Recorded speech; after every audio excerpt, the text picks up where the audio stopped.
समता परिषदेच्या 1992 पासूनच्या ओबीसी जातनिहाय जनगणनेला पंतप्रधान मोदी यांनी मान्यता दिली असून ही जनगणना ओबीसी समाजाच्या दृष्टीने अतिशय महत्त्वाची व पिढ्यानपिढ्यांच्या उत्कर्षाची नांदी ठरणार असल्याने अखिल भारतीय महात्मा फुले समता परिषदेच्या मालेगाव शाखेच्या वतीने नरेंद्र मोदी, मुख्यमंत्री देवेंद्र फडणवीस, समता परिषदेचे संस्थापक अध्यक्ष छगनरावजी भुजबळ साहेब, समीर भाऊ भुजबळ यांचे आभार नरेंद्र सोनवणे यांनी मानले आहे।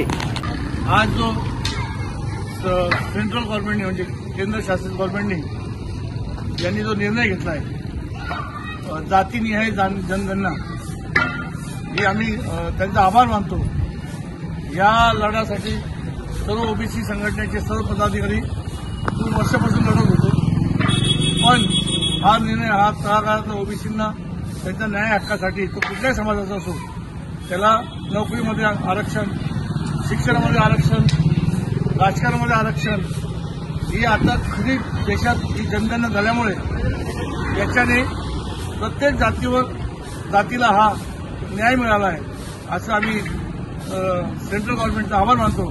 या लढ्यासाठी माननीय नामदार छगनरावजी, माजी मंत्री श्री छगनरावजी भुजबळ साहेब समता परिषदेच्या माध्यमातून खूप लढत आले, वर्षानुवर्ष त्यांनी हा लढा दिला, म्हणून हा भुजबळ साहेबांचा सुद्धा मोठा यश आहे। आम्ही सर्व ओबीसी महाराष्ट्राचे भुजबळ साहेबांचे आभार मानतो आणि समता परिषदेचे ज्यांच्याकडून हे लढा आज सक्सेसफुल झाला, म्हणून मी सर्वांचा आभार मानतो। सर्व ओबीसी संघटना आज जल्लोष करत आहेत, म्हणून मी त्यांचा सर्वांचा आभार मानून माझी भाषण संपवतो। जय हिंद, जय महाराष्ट्र।